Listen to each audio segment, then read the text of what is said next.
Hello dears, എല്ലാവർക്കും ഗീതാ ഗോവിന്ദും പുത്തൻ promo വിശേഷങ്ങളിലേക്ക് സ്വാഗതം. അപ്പം ഇന്നത്തെ ഒരു പ്രൊമോയിലുണ്ടല്ലോ, നമ്മുടെ ഗോവിന്ദ് ആ ഒരു സത്യങ്ങളൊക്കെ നമ്മുടെ ഗീതുവിനോട് വെളിപ്പെടുത്തുവാട്ടെ. അപ്പൊ നമ്മുടെ ഗീതു വിനോദിന്റെ അടുത്ത് ഇങ്ങനെ ഫോൺ വിളിച്ച് കുറെയൊക്കെ ചോദിക്കുന്നുണ്ടെങ്കിലും വിനോദൊന്നും വിട്ട് പറയുന്നില്ല. അപ്പൊ വിനോദ് ഇങ്ങനെ പറയുന്നുള്ളൂ, കുറച്ച് ദിവസം മുന്നേ എന്നെ പോലീസ് വിളിപ്പിച്ചിരുന്നു, ഇങ്ങനെ DNA ടെസ്റ്റ് നടത്താൻ എന്റെ ബ്ലഡ് എടുത്തിരുന്നു എന്നൊക്കെ മാത്രം പറയുന്നുള്ളൂ. അതിനുശേഷം നമ്മുടെ ഗോവിന്ദാണ് പറയുന്നത്, അന്ന് ആ കെട്ടിടത്തിൽ നിന്നും കിട്ടിയ ഒരു തുണിയിലുണ്ടായിരുന്ന ബ്ലഡ് അത് കിഷോറിന്റെ അല്ല, അത് നിന്റെ അച്ഛൻ ഭദ്രന്റേതാണ് എന്നുള്ള ഒരു രഹസ്യം നമ്മുടെ ഗോവിന്ദ് നമ്മുടെ ഗീതുവിനോട് പറയുകയും ഗീതു അത് കേട്ട് തകർന്നു നിൽക്കുകയും ചെയ്യുന്ന ഒരു രംഗങ്ങൾ തന്നെയാട്ടോ കൂട്ടുകാരൻ നമുക്ക് ഇന്നത്തെ ഒരു പ്രൊമോയിൽ മെയിൻ ആയിട്ട് കാണുവാൻ സാധിക്കുന്നത്.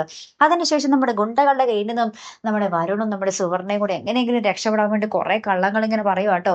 അപ്പൊ സുവർണ പറയുന്നുണ്ട്, നിങ്ങൾ എങ്ങനെ ഞങ്ങൾ തുറന്നുവിട്, ഈ വരുൺ സാറ് ഗോവിന്ദ് സാറിനെ തട്ടിച്ച് എങ്ങനെയും നിങ്ങൾക്ക് പൈസ ഉണ്ടാക്കി തന്നോളും എന്നൊക്കെ പറഞ്ഞുണ്ട്. അപ്പൊ വരുണാണെങ്കിൽ തടി തപ്പാൻ വേണ്ടി നിങ്ങൾ വേണേ ഗ്യാരണ്ടിക്ക് സുവർണയും നിങ്ങളുടെ കസ്റ്റഡിയിൽ വെച്ചോ എന്നൊക്കെ പറഞ്ഞ് നമ്മുടെ വരുൺ തടി തപ്പാനൊക്കെ നോക്കുന്നുണ്ട്. അങ്ങനത്തെ രസകരമായിട്ടുള്ള കോമഡി ആയിട്ടുള്ള നിമിഷങ്ങളായിരുന്നു കേട്ടോ നമുക്ക് പ്രൊമോന്റെ അവസാനം കാണുവാൻ സാധിച്ചത്. അപ്പൊ എന്തൊക്കെയായിരിക്കും കഥ അല്ലെ?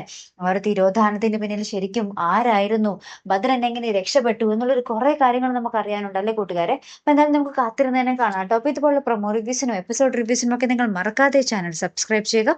അടുത്തൊരു വീഡിയോ വരുന്നത് വരയ്ക്കും ഗുഡ് ബൈ.